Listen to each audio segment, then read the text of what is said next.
there's nothing like cracking that cellophane, pulling that record out. It just smells great.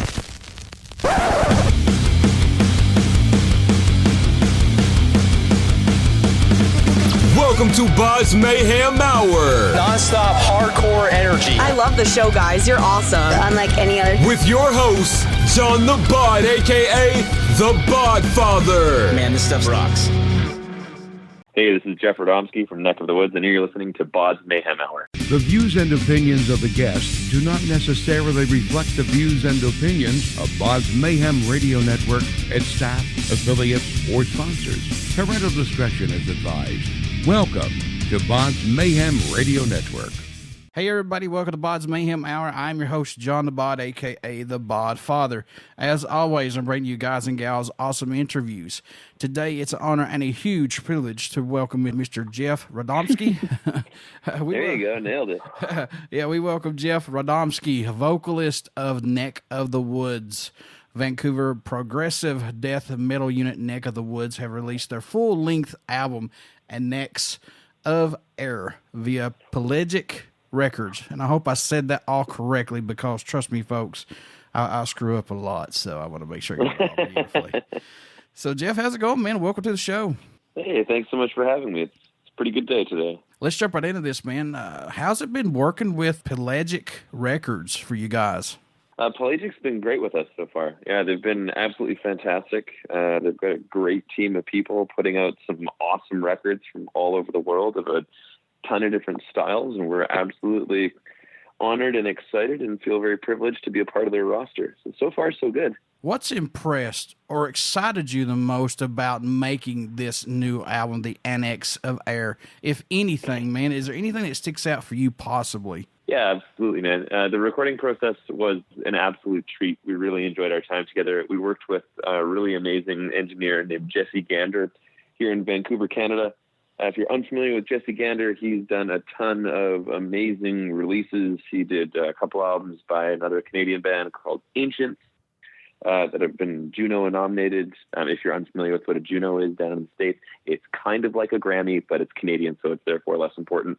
We also were very, very lucky to have a newer member join our band, which he'd been in the band for about a year beforehand. His name is Ron Holloway. He's now our guitarist. He started with the band as a fill and bass player, and then eventually just moved into playing guitar for us full time after our rhythm guitarist parted ways with us. But with the Annex of Ire, bringing Ron into the team right before we went into the studio made the whole writing dynamic change quickly. Ron wrote a ton of great music for us and is continuing to do so during this quarantine, and we couldn't be more excited to have him as part of our team. So we're very, very lucky to have all five of the pieces turning in conjunction, you know? So what has Ron brought to the band, though, that might have been missing? Was he kind of like that missing piece for creativeness, possibly, or no? I would say so. Generally speaking, our guitarist, Dave Carr, he and I are the two original members of the band. Generally speaking, he does the bulk of our compositions. He writes the majority of our riffs. He writes the majority of our songs. And I do all the vocals and lyrics myself. And with Ron, bringing him into the band and welcoming him into the writing and the creative process of making our stuff was borderline seamless. He stepped in familiar with all of our work, all of our previous records, and started writing in a fashion that was very much so his own style, but definitely followed suit of what we were doing, which has been an absolute treat. It was really nice to have him step in and lend some different ideas and some completely different set of creative juices, which is a lot of fun. He's an incredibly talented player, and his playing style is quite different than Dave's playing style. So I think the combination of the two of them really brought forward a new sound for us, which has been so far pretty well received. We hope everyone likes it. But the best part about this, the way it sounds, is like you've got somebody that knows the band, that knows their sound, and he knows exactly what to bring to this band when he's with you guys. Yeah, exactly. He knew exactly what we would need to hear in order for his riff writing contributions to be taken to heart and then included on the record. So he absolutely killed it. We're really proud of Ron. How long did it take to write and complete the album? The writing process was intermittent. We were touring at the time quite a bit for our previous release called Passenger, which we put out in 2017. We dealt with a couple lineup changes, a couple booking agent changes, that kind of thing, and then stuck to our roots of being a predominantly DIY band. And because of that, the workflow was, kind of ebb and flowing in that point in time. So we didn't always have as much free time and free creative juices to put into writing the new record. I'd say we probably had 3 or 4 of the songs done like almost a couple of years ago. The record was actually recorded and finished an entire year ago. And we had to sit and wait to release it because Pelagic's release calendar didn't quite line up with ours. So we did have to abide by the label's wishes and kind of sit tight and wait until we were able to release the record. So all in all, I'd say it probably took us 7 or 8 months to write, but with writing periods taking place at different intervals at different times. Yeah, it was a lot of fun. We're really lucky that we had a couple people join. And like I mentioned, that when Ron joined, the writing dynamic changed. He ended up writing 2 songs, Vision Loser and Ambivalence, like front to back. He just, we're recording a record? No problem. I wrote these songs. Check them out. And they were awesome. We immediately were like, well, yeah, those are wicked songs. You did an incredible job. So he ended up kind of filling in the record pretty quickly. That guy's a riff writing machine, as is our guitarist, Dave. Dave just seemingly doesn't stop writing music. It's really impressive. It's a lot of fun to watch. And as a vocalist, it's everything I could possibly want to just constantly have. Like, here's a song, put lyrics to it. There you go. It makes it easier for me, that's for sure. Any tracks standing out more to you than any right now on this album? I know it must change every time you listen to it or you talk about it. And I know these are your guys' babies. I know that. But are there any that stick out for you personally? Yeah, absolutely, man. And I know it's going to change. And it's going to change based on a couple things. And usually my perception of a song that we have changes based on crowd reaction. So if people are really stoked on one of our songs, that pretty quickly becomes one of my favorites. But I'd say probably one of my favorites to play and to perform would probably be Vision Loser. Just like the cadence, it's good, it's pummeling, it's fast, it's got a pretty nonstop onslaught of everything that the band is doing with a couple of really cool guitar solos, nice clean sections. It's pretty rough and gruff. So I like that one the most, I would say. Before we move on to the next one, I want to get this in before I totally forget. Where we've been in quarantine here in the last couple of months, you guys have done a lot of writing. How much do you have written so far? And you guys just got this album out. How much do you have for another one, possibly? We've got another 3 in the bag.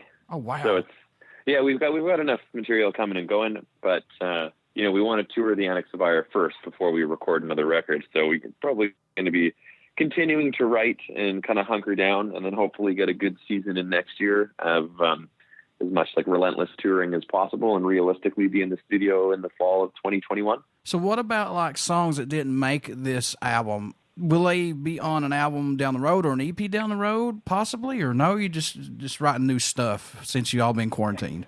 Yeah, probably not, to be honest with you. If they didn't make the cut once, they're probably not going to make the cut twice.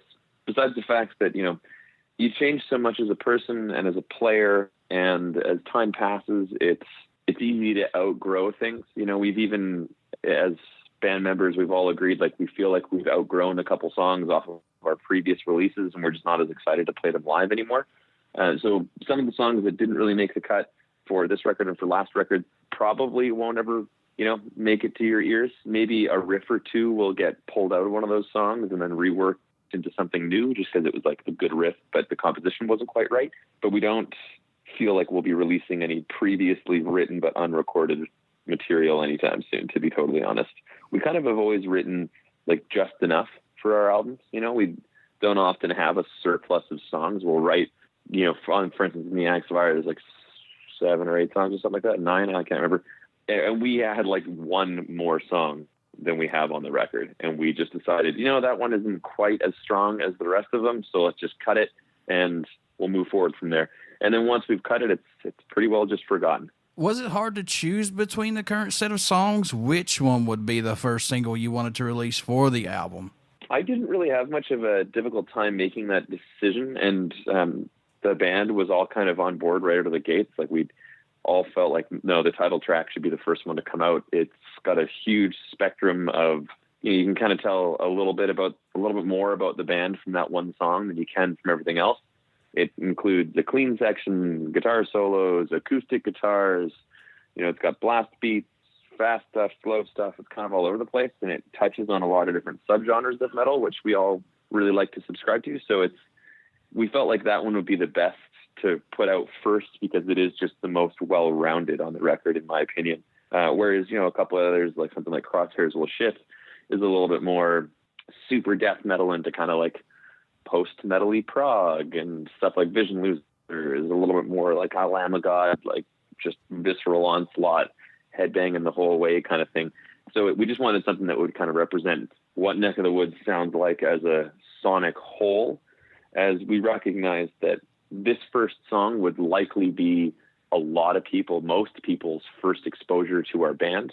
So we thought, well, what do we need to make sure that the first time someone listens to us, they're going to come back and listen again? We'd say probably our most versatile song on the record. So that's why we ended up going with Annex. Hey, Lamb of God, beyond BODS Mayhem Hour. Podcasters start out just like bands. Help a brother out. Come on. Throw my little punch in there, Shameless plug. Writing these new songs, does it challenge or push you guys to come up with something new and stay fresh with your music and go outside that box? Because I know some bands are kind of leery about that. Yeah, absolutely. We're really lucky in that, as I mentioned, Dave Carr and now Ron Holloway are the primary songwriting forces in the band. Neither of them particularly subscribe to anything. Both of them just write what they like writing. They write what they feel inspired to play.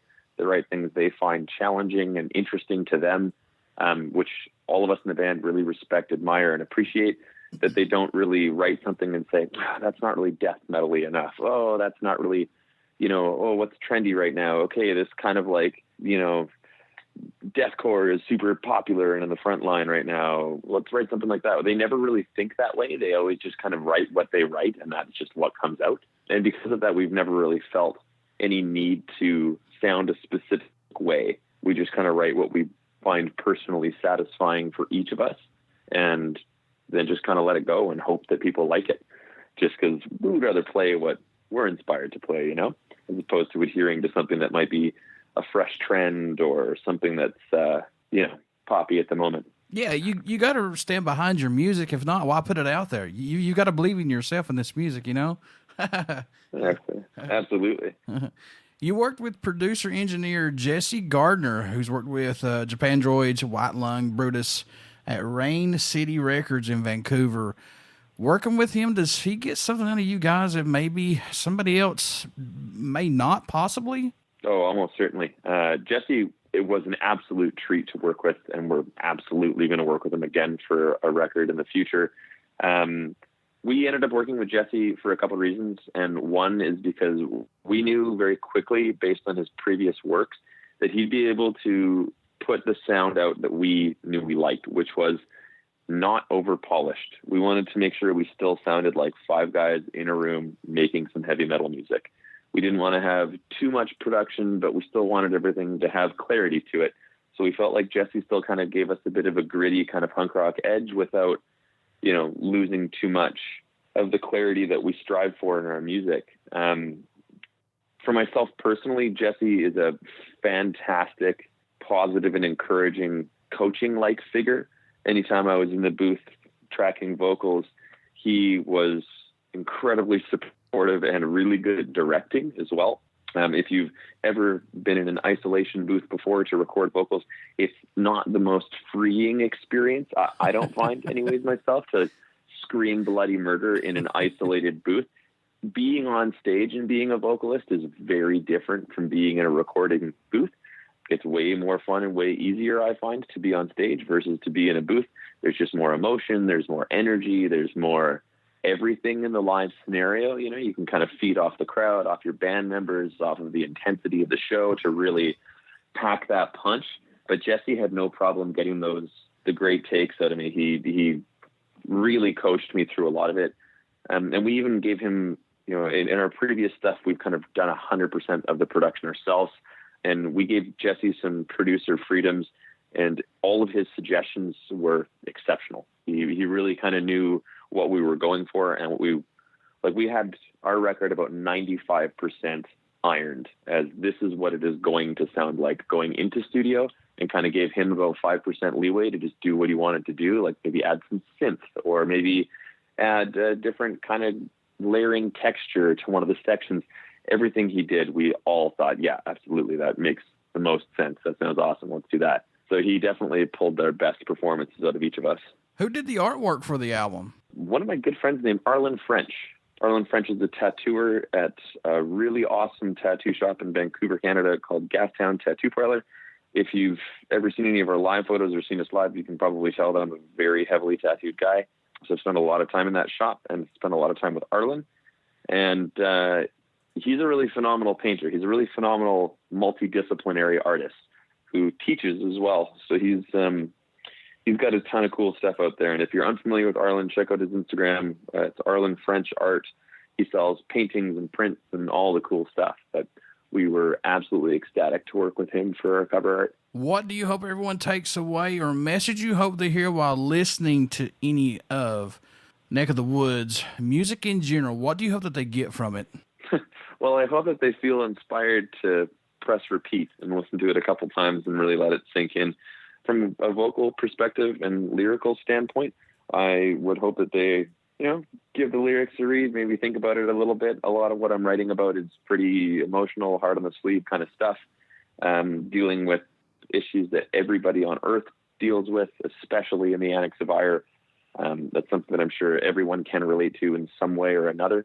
So I would hope that they can kind of pick through the lyrics and pull things that make sense to them, and that they can use as tools to help them deal with their own problems in some capacity, because it certainly was cathartic for me. So I hope it's cathartic for somebody else as well.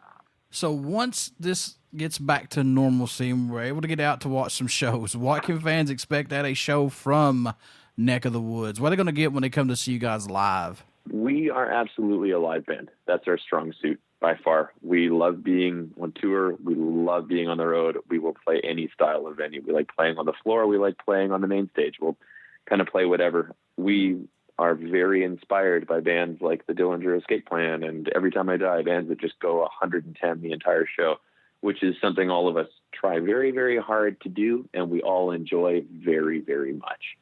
It's a lot of headbanging, a lot of stage diving, a lot of jumping around, swinging from the ceiling kind of stuff. So generally speaking, it's usually a pretty high energy performance. What made you want to become a musician? What was that spark for you, Jeff? What was it, man? Oh man, I had a bit of a roundabout way into getting into it. This is actually my first band ever. Prior to playing in Neck of the Woods, I was racing downhill skateboards at a professional level, and I was focusing on that while apprenticing as a tattooer at Gastown Tattoo Parlor under an artist named Stephen Shaw. And I was introduced to Dave and the musicians that he was playing with at the time through a mutual friend, who then later taught me how to do metal vocals in my basement apartment in Vancouver. And a few months later, I ended up auditioning for the band, started playing, and it was our first time playing a show. I joined the band as kind of like a hobby, or started this band with Dave at a little bit more of a hobby level, and it wasn't until we played our first gig that was like, this makes absolute sense. This is something I need to put everything else in my life on pause for, because this is undeniably the most important, magnetic, fulfilling thing I've ever done, and I need to make sure that I do it as much as I possibly can. And it really, really gripped me the second that we just started playing live, and there was that energy in the room, and there's people, receiving what we're putting out. It was very, very validating. I'm also very lucky to have an older sister who's 6 years older than myself, who as a kid told me what I liked. She said, "You like heavy metal and you like skateboarding, and that's just what you're into." I said, "Of course. Okay. I worship the ground she walks on. So of course I'm going to take to those things." And as a kid, I always kind of day dreamt and, did air guitar jumps off the front porch, and was always looking forward to seeing Slayer, just so that I could be in the mosh pit and be yelling as hard as I possibly could. But I didn't think that I would actually take to it until I had the opportunity, because I'm sure you can imagine, as a metal vocalist, there's a fair amount of humility in it. You don't really sound pretty. You don't really sound nice. It sounds really weird by itself without the backing tracks of a band playing with you, So it took me some time and some coaxing, but It was the first live performance that was like, okay, this is what I need to do for the rest of my life, and back burner everything else. And what a rush, man, for that first show. You know, when you're up there and your nerves are in your stomach and you're like, oh shit, what am I doing? Yeah, exactly. And then that first 15 seconds, 30, 40 seconds, and you're into it, it's over. You're hooked. Yeah, it changes everything, man. You're exactly right. The universal language of music, man. I mean, it's my God. There's just something about it.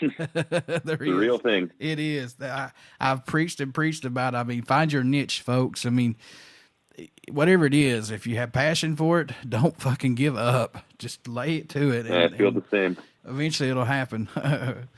You're totally right. Since almost everyone is in quarantine and now everything's starting to get back out from this stupid coronavirus, do you think concerts and festivals will have the same impact as before with sales and vans and everything once this gets back to normalcy? Or do you think it's going to hurt it in the long run? Oh, absolutely. There's going to be a pre-COVID-19 world and a post-COVID-19 world. That's just how it's going to be, unfortunately. I feel like there's going to be a lot more apprehension from a lot of folks to attend festivals and attend concerts and to be in close proximity to other folks, as I feel like a lot of people have kind of become a little bit more adjusted to the physically distant world, which is, you know, what you should be doing right now to help make sure that this problem doesn't continue. I'm cautiously optimistic that it will bounce back, that next year people will be, you know, so depraved that they need a concert so bad that they will start going to them. So I'm hoping that it doesn't, but in sincere realism, I feel like it will be affected, and it will take a number of years before it's kind of, you know, quote unquote, back to normal or what it once was. What about streaming live shows? Have you guys considered that? That may be a possibility until everything gets back to normal. Yeah, actually, we have. We've done a couple Instagram live streams so far, one of which was our guitarist, Dave. He did a direct plug into his computer so you could get his live audio, and he jammed the set with some backing tracks to it. We haven't done a full band live stream yet. We do some more casual stuff as well. We're doing a live stream tomorrow night on Friday at 6:30 p.m. Pacific Standard Time of just kind of an open Q&A. We're going to have all of us on our Instagram live, just having beers, having some conversations, and answering questions from the comment section below. So if anybody wants to tune into that, it's a lot of fun. You can also, you know, challenge us to drinking games or whatever you like. But in terms of doing a full band live stream, it's just kind of tricky because the impact is kind of lost, you know. Oh, yeah. Hearing a guitar that sounds like a machine gun cranked to 11 is a lot more impactful than hearing it through your computer monitors. And there's also just a mountain of hurdles with that one as well. It's like we haven't even physically seen each other in a month. So playing live through distant streams where we're connecting to each other might be a little bit difficult. We're working towards it. We've got some studio time booked in the fall here to do some live recording, and we'll likely do a live stream of something at a little bit more professional level quality.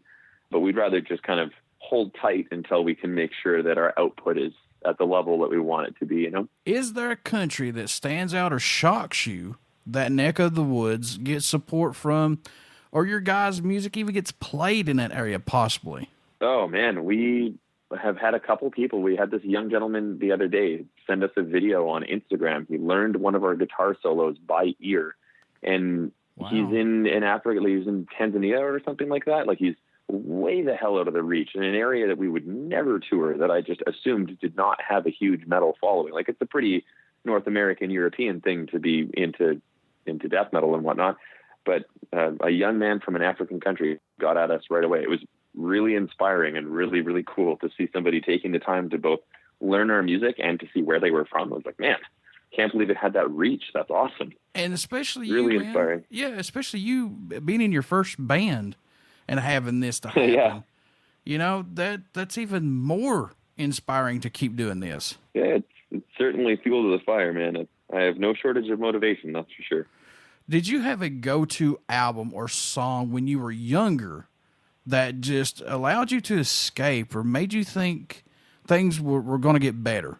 I know you've probably had a lot of stuff that you listen to and favorite albums, but was there just maybe one album or one song that just did that for you? Yeah, there's actually a couple that definitely stayed on repeat in my youth and young manhood that really helped me digest a lot. One of which I've said in interviews many times, is Of Malice in the Magnum Heart by the band Misery Signals.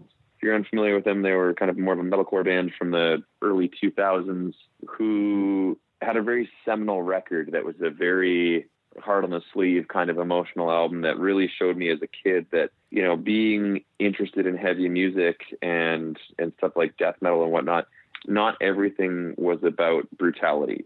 Not everything was like Slayer or Cannibal Corpse. You know, it was okay to be vulnerable, and it was okay to be sensitive, and it was okay to express your emotions and to have problems. All those things were okay. It wasn't just like fucking Rain and Blood or like, you know, all your favorite Cannibal Corpse lyrics. You know, it was stuff that's like, this is a problem for me and this is how I'm dealing with it. And it was pretty eye-opening to me to see that side of heavy metal, and that's kind of what pulled me into a lot more interest in stuff like metallic hardcore and things that were, you know, 100 different subgenres that kind of follow those steps.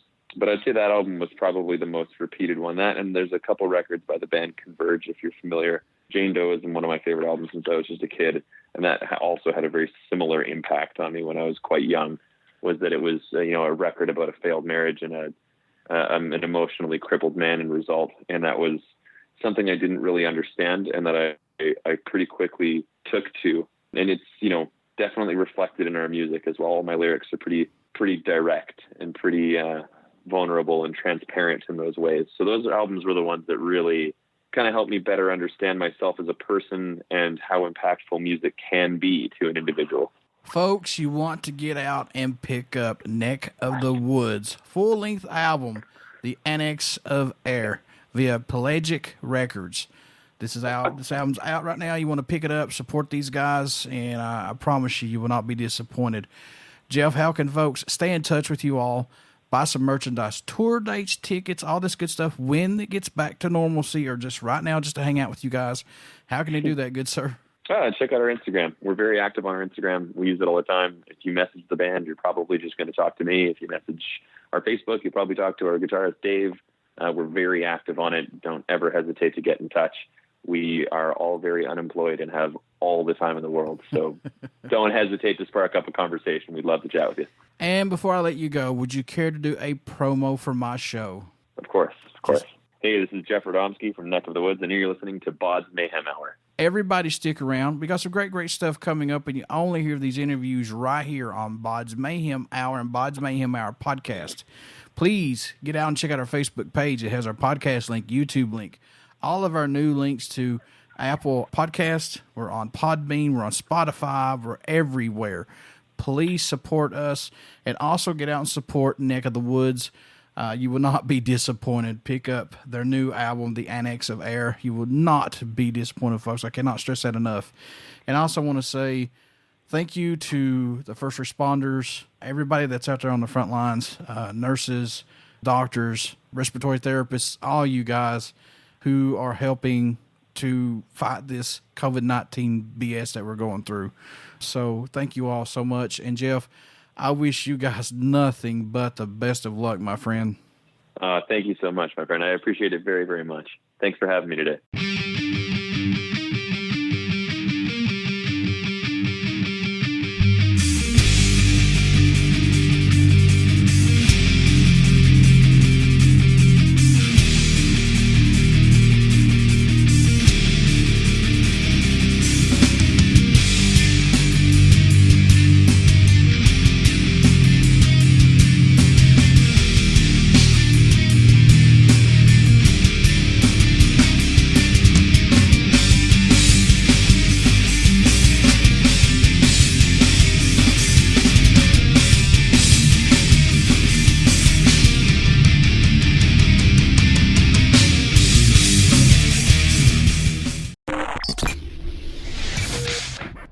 You're listening to BODS Mayhem Hour.